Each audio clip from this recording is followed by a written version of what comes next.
很多父母都像你一樣，因為不想孩子煩，所以都不講，都不說，所以就希望我們自己去觀察到、關心到這樣子。我還是覺得，應該要講啦。滿身不痛那種感覺啊，是真的，是每天都能交付。我如果不是因為叫做白天跟晚上都跟你們一起啊，我真是不會留意到原來你們這樣多東西要去照顧好。樂齡樂談播客系列是由 Signature 製作，感謝本期節目由東元中醫誠意贊助。歡迎大朋友、老朋友和我們一起樂齡樂談。在這裡，我們通過對話凝聚力量，讓長者和家屬在樂齡生活和照護的路上彼此陪伴，一路有光。我是華珍，是一名公共衛生醫生，有過12年在醫院和診所看病的經驗。但同時，我也是一個女兒，有一對65歲以上的樂齡父母。同時，我也是別人的媳婦，親身經歷也見證過我的家婆在去世前長達10年罹患失智症 dementia 的一個從能動能走到長期臥床的一個病程。其實這些經歷，不管是在醫生的工作，還是因為看到身邊的長輩親人逐漸的變老，到了我現在40歲中年人的這個時候，我越來越感受到社會老齡化是一個深刻的感受，也有越來越多的疑問和想法。那我在想，是不是只有我呢？然後我發現我身邊同輩的朋友其實跟我一樣有很多的困惑。大家面對着自己的父母變老，一方面覺得不知道該怎麼辦，彷徨失措，另一方面又很自責，為什麼沒有提早發現父母的一些問題，然後一些在變老的過程中出現的困難。可是有時候很煩的时候，又會責備父母，可是轉過頭又覺得很自責，覺得自己不孝，就是來回各種煎熬。所以在這樣的情況下，我在想，可能變老這件事情，或者是陪伴父母變老這件事情是需要學習的，而且要做到樂齡、樂活和樂照，可能我們都需要彼此陪伴、凝聚力量，然後讓所有的資源都能夠互相扶持。所以在這樣的情況下，就有了這檔podcast 的節目。那第一集就是開檔節目的第1集，我就邀請到了一位剛過了72歲生日，然後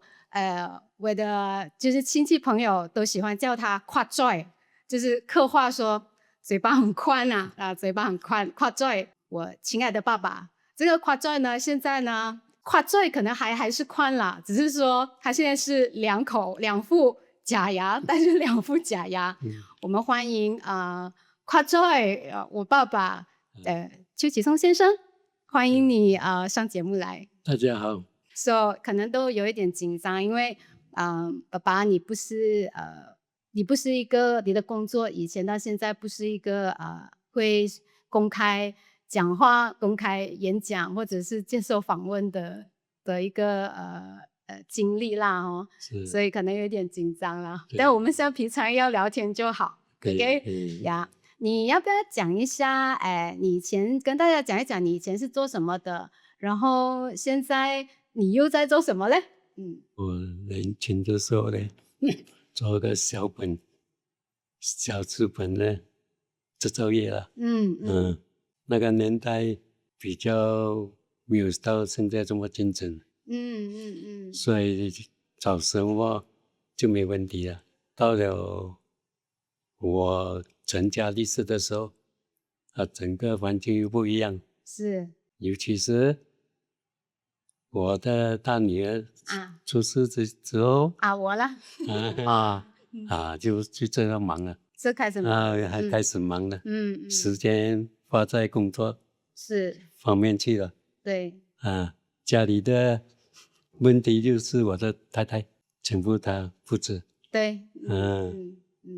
我就是那個時候時間真的很長。看我們看他們長大，真的他花得好像很久，才感覺過才長大了，我們就老了。所以說回想那一段時間，也感覺到未來孩子長大了，很多負擔會放下。可是那時候你是一路做到幾歲才退休啊？我不太記得。大概58歲。58歲就完全收了啦。那時候生意工廠就收結束生意了。因為那時候開始競爭。對。那個年代的時候很競爭。就不能再去搞這些生產的行業了。可是那時候58歲算是比較早，屬於比較早退休啊。也說不是早了。那時候政府是55歲嗎？對58歲還是 OK。因為孩子長大了，不需要太去忙了咯。沒有這麼大的負擔了嗎？所以你就選擇退下來了，因為這個經濟這個環境大環境也不一樣了。OK， 這樣一直到像現在。我當然是知道你現在是在顧孫啦 ，OK， 對，3個孫哦，就是那這個時候就忙着顧孫，現在也是忙，是不是？現在也忙。你有想過？還是很小。你有想過顧孫以前呢？你比較還沒有，就是你58歲退休，60歲還沒有孫的時候。我們也還沒有開始結婚，還沒有成家的時候，你有想過自己退休會是要顧孫的嗎？那時候沒有想到，會顧孫嘛，還沒有想到這些。孩子結婚的時候，變成有第一個孫子出世過後，才覺得哇，這個顧孫的時間就是讓我們來負責了。跟我的太太2個人，負責這個顧孫也有那種好處，就是有很快樂的時間過，時間很快時間很快每天到晚就忙他那個孫子的他的時間他的時間全部跟着他跑，所以每天都我們跟我的太太就忙，就是忙他們的。每一天的生活是衣沖涼小孩子喝奶全部都是我的太太負責。是，這樣你其實滿意嘛？你會覺得會不開心或哎呀，為什麼要顧孫？你會不開心嗎？那個時候不會，不會不開心，感覺到更好。那段時間，不覺得說會很辛苦，這個沒有，好像自然的應該接受這個。你覺得自然的接受？自然接受，也有快樂，也有雖然也煩，有時候會煩，頑皮的時候對，孫有時候會有點調皮的，你不懂，一天天他長大的時候他就不一樣了，那小孩子的性格，每半年你就要去面對不一樣的東西。這樣你的朋友呢？你還有接觸你的朋友的嗎？有，他們也應該也是差不多跟你這樣年紀，跟我的年紀相不了多的了。這樣他們的所謂的退休生活、老年生活是怎麼樣的？然後你會覺得人家比較精彩，因為不用顧孫，還是說你有什麼其他的感受？這樣子會比較嗎？我本身不會比較，你有顧孫有顧孫的什麼那個空間，不一樣。沒有孫那些沒有顧孫那些，他也煩惱。有時候不知道去哪裡時間，時間有時候不知道去哪裡，也有他的煩惱，就是很寂寞，很寂寞起來不懂要怎樣度過一天這樣子。有時候我們大家約定見面喝茶聊天的時候，那些老朋友會講：你走啊，有開心又有心，我哋乜都冇，先都冇得睇。所以你反而因為這樣子，你反而更加覺得，反正是很自然去有孫啦，就也就接受這件事情。對 ，OK，就要接受它嘛。你會覺得現在可能60歲跟現在你70歲，10年前10年後，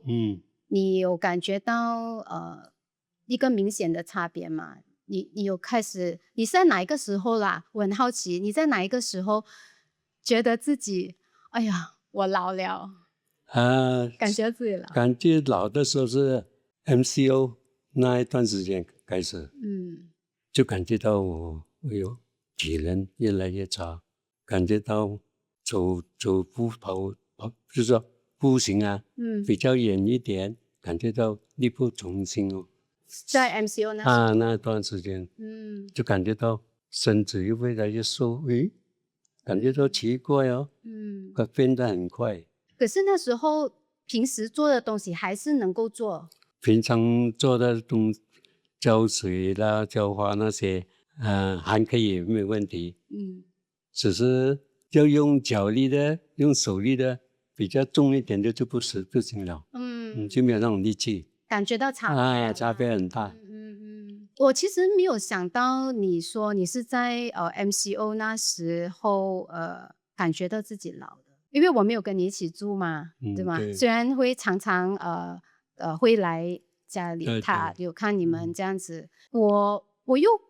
看不出來啊，我好像也沒有看出來，可能有時候我們會把太多注意力看在其他那些我們的就是孫啊，你的子女啊那些身上，然後有時候人很多，我們講話，平時時間又很短，有時候我沒有留意到一些細節。我覺得你變老的時候，那一刻真的哇，我爸爸老了的時候是有一次回家你就是從老娘下來就沒有穿衣服，哇，我突然間覺得你從後面看你瘦很多，然後皮膚的顏色不一樣，但真的老掉的老化的皮膚變顏色對，那一刻我是有嚇到的，我自己一下有一點衝擊我爸爸老了。然後因為我醫生嘛，我第一個想到的就是可能我爸爸有什麼情況，身體有什麼狀況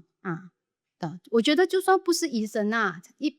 其他人也會這樣。那時候好像問阿妹看到也是跟我說爸是不是有什麼情況啊這樣子，所以我們就帶你去做身體檢查嘛，然後那時候去找出原因，為什麼忽然消瘦，然後那時候本來血壓高的變血壓低去是那時候開始我才，因為你平時都蠻健康的，就是說所謂的比較壯，是幾乎我們沒有去過醫院要做過什麼手術，雖然有做檢查啦，偶爾做檢查。那時候根本沒有進過醫院對，沒有進過醫院，所以那時候你第一次住院是因為我們要做深入的檢查的時候，剛好檢查出來那個報告，那時候的醫生的解釋也是比較誇張，還有誇大其詞。我記得那時候在醫院，哇，我其實我心裡也是很難過我知道那時候你也想很多啦，想，不過那個醫生的時候講的東西太嚴重，對，給他嚇了一下，是，我記得那時候是我第一次算是比較會跟你講說，我們要怎樣看待生命，就是說到底只是要活越久越好啦，還是說我們要接受說身體如果不允許，我們就接受它，我們不要過度的去做大型的手術那些開刀。那時候醫生的以為是這樣子嘛，說我們要全部切掉什麼這樣子。我記得那時候我也是很他就跟我講，你跟整個什麼那個大腸胃要一起切掉。我心裡想沒有這種問題，大概你還沒有之前我都沒有感覺，你現在就說要全部割完那個大腸，我想不是嗎？我有這種感覺，那時候心裡會想到會什麼事情這個是這樣大的問題出來呢，後來我這個女兒就感覺到不大對了。對，那個醫生亂講。對，大家都嚇一跳。嚇一跳。然後那時候我們就去找另外一個醫生，再去拿第二的意見啦，second opinion 是哦。後來當然檢查了，也發現他不是一個要手術去治療的病啦，所以也是那段時間也我不知道你有那時候你會害怕嗎？你會第一次覺得說哇老了，然後會是要面對這種可能有一天會離開那時候會害怕嗎？不會，自然的接受它。小時候真的是也要接受它。沒有害怕，沒有害怕，好像晚上睡不着。哎呀，什麼東西還沒有交代啊？還是什麼東西還沒有完成？有什麼心願啊？有那時候有這樣子嗎？有這種情緒嗎？不會，不會去想這些的。OK，就說你高高興興每一天過生活就好了。小問題的其實照顧一點那個敵人啊，有什麼小毛病啊，自己要知道，要照顧一點就可以了。這個是我很佩服你的地方啊。我沒有講啦，平時沒有機會講。我覺得你是真的就是其實是屬於叫做看得開，你是真的是接受那些東西，因為好像發生那件事情過後，你也沒有講什麼。你就回到家了，出了院檢查完沒有什麼了，或者是要接下來要復診啊什麼，你也是就像平時一樣過日子啊，是我顧孫的顧孫，對，這樣子，每天忙，也還是每天忙，這個是可是我們做孩子的就會想比較多。所以那時候我也剛好時間允許，因為工作比較 flexible 那時候，然後也有這樣的能力。那時候我就說帶你跟阿媽，我們就去上海嘛。因為你其實就好像沒有很少說我要去哪裡旅行我要去環遊世界的。沒有，你沒有啊？沒有這種想念的。沒有，年輕的時候都沒有。年輕都沒有。OK。想要去什麼西方國家，我沒有這種想法。對，對。你出過2次國啦，跟我的時候對，就是我畢業的時候去北京畢業典禮，我們去去北京，對，去香港一次對，然後帶過你們去香港，去泰國玩過一次，你記得哦？我都不是記得，對，最近的就是去上海，对，去年我們去上海，我知道你一直都很期待咯，因為很想看看上海是什麼樣子的然後所以就去了一次江南遊啦，我們叫做，結果在上海就發生了一件事情，那時候也是第2次讓我很衝擊的，就是那時候我們在上海外灘，我們是跟團去嘛，過馬路的時候，真是沒有想到，你忽然就在過馬路的時候撲在地上，然後就敲到了。那時候滿口流血，幸好沒有撞到頭，沒有什麼。然後接下來的旅行，因為接下來還有幾天嘛，才結束嘛，所以那時候我看你，我有在觀察你，你還是會放開那個胸懷啦，你就覺得沒有事嗎？你還是很繼續很 enjoy 的旅行，然後就是頂多戴個口罩。我還記得我們就還是繼續拍照，我們抓角度，因為那時候眼睛上角有一個有點擦傷，粘個膠布，然後我們就戴黑眼鏡然後只做那個傷口，只傷，可是我們還是繼續拍照。然後你吃東西，然後跟一般團友嘛，我們是一桌一桌吃，你還是會盡量讓自己吃，然後好像盡量當沒有一回事啦。對，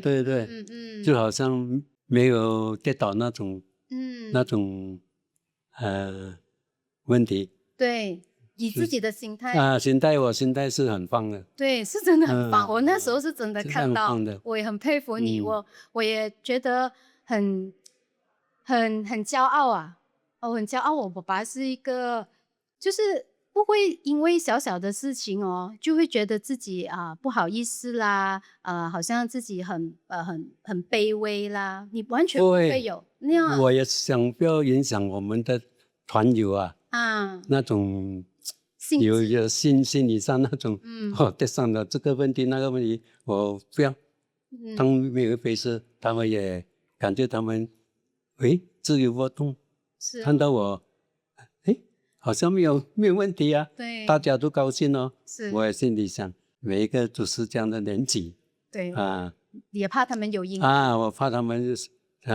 那過後還有幾天變成旅遊不是舒快，不要這樣想。是那時候當然因為那些團友都是樂齡的年齡你的歲數，他們也是有開玩笑講啦，哎呀，怎麼你沒有就是講我啦。你這個做女兒的這麼沒有扶你爸爸，就是在還沒有跌倒之前我應該要更多的在你旁邊，或者是帶着你走這樣子，所以有開玩笑這樣講我也有想啦，是不是自己做的不夠，做的不好，是不是太粗心了？帶你們出來玩沒有一直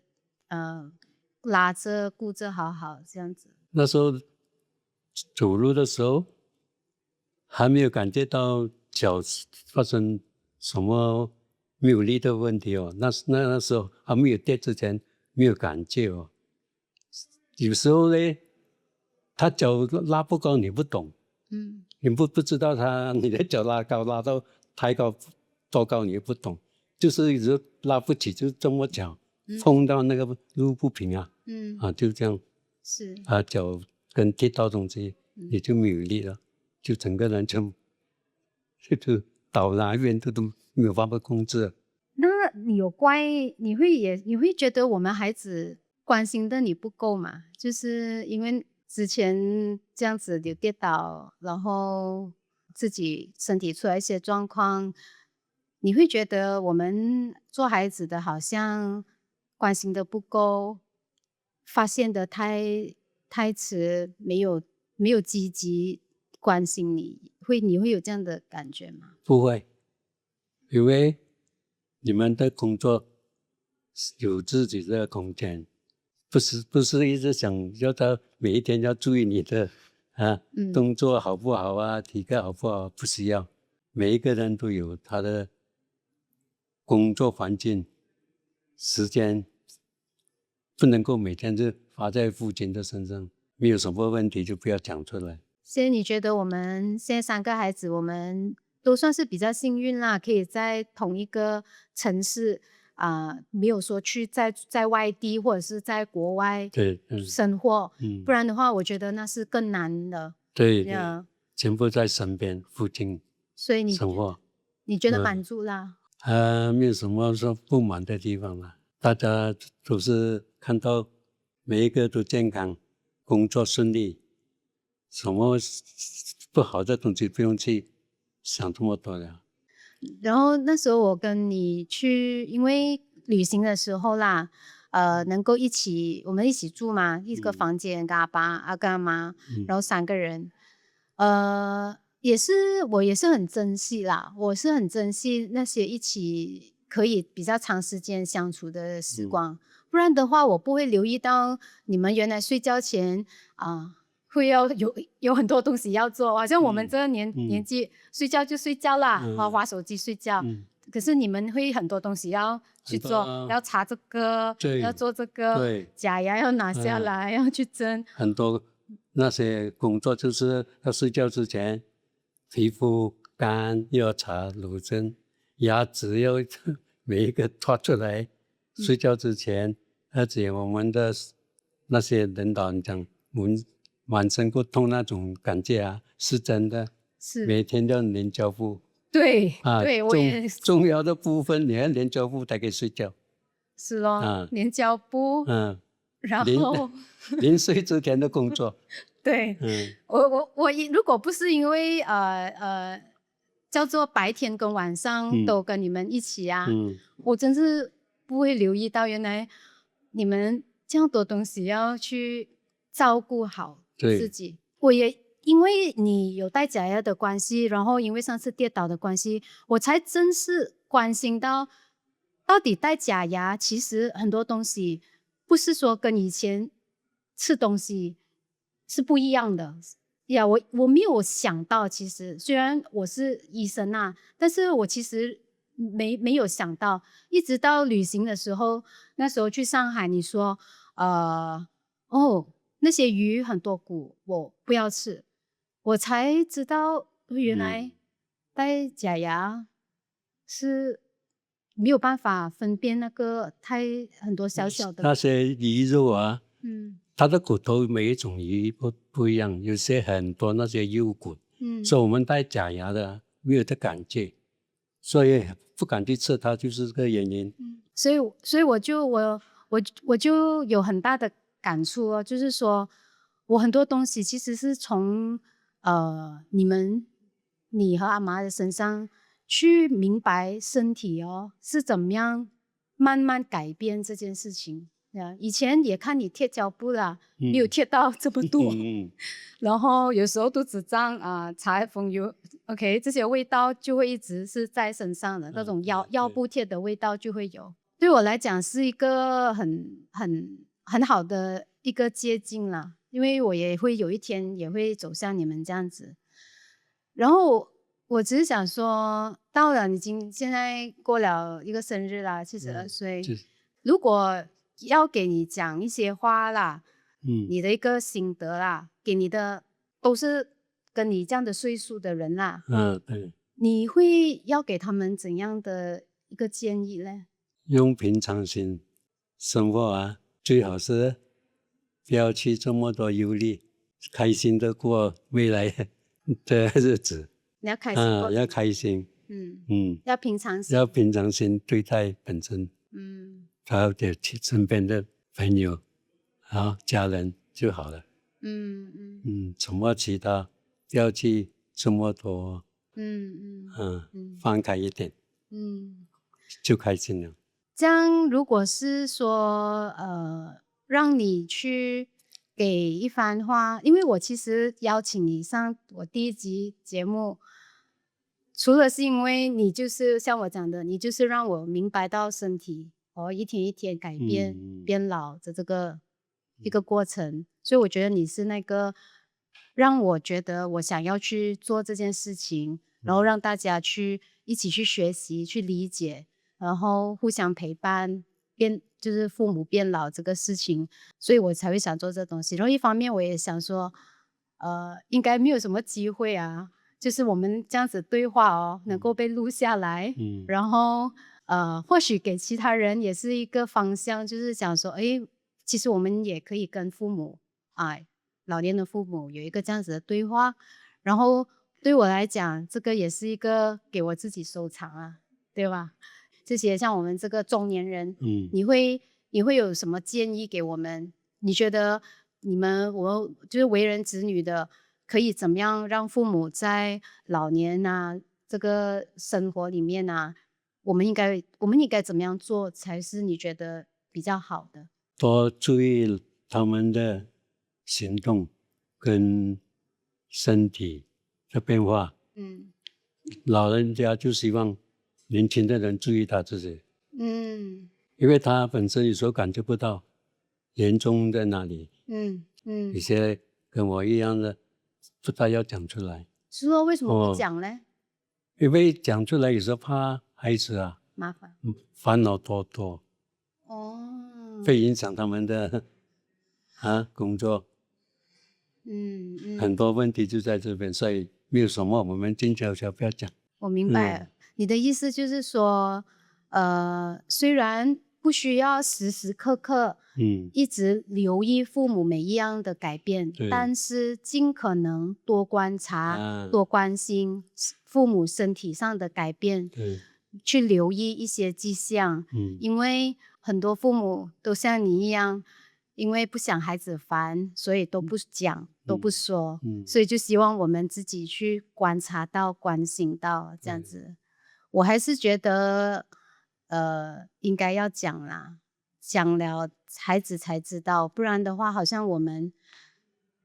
你總拖到很後面才講，或者是我們自己發現了，其實我們的衝擊也是很大，然後覺得哎呀，怎麼我沒有早一點發現？我們有時候又會怪自己，怪完自己啊，有時候煩起來又會怪你，怎麼不早講？是不是？我應該也是有講過，我覺得我們多少可能都有講過，有講就好像怪回你這樣。去這個問題，有時候我們盡量就說不是大問題了，就不需要煩自己的孩子了。我們自己怎麼樣情形需要什麼，我們自己負責這個東西咯。對，沒有說一反覆去找孩子我這個不可以啊，什麼不可以？我就不敢這麼想了。但是還是希望說，我們做孩子的可以的話，常常看看父母，然後多留意一些身體的改變啊。也應該很多時候可能要平心靜氣的談天，可能在這樣的情況下，父母年紀大了的時候，他們比較能夠願意把東西稍微講出來。平時有時候太匆忙，有時候每一次見面，孩子跟父母有時候見面，有時候時間很趕啊，趕着吃飯，趕着講報告事情啊，然後講重要的事情，所以變成好像沒有機會好好的講，就覺得哎呀，孩子這樣多東西煩，好了，不要講，這次不要講先，又等到下次，我覺得很開心啦，今天能夠有這個機會跟你聊天啊。我也希望你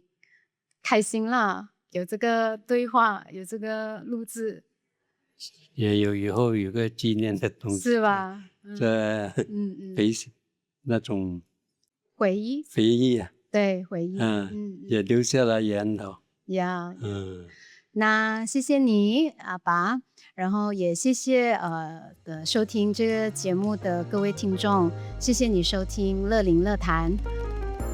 如果你對本期話題有任何心得，歡迎在節目下方留言給我們。記得訂閱、點讚和分享哦，讓更多人加入關於長者樂齡健康與照護的對話。我們下期節目再見。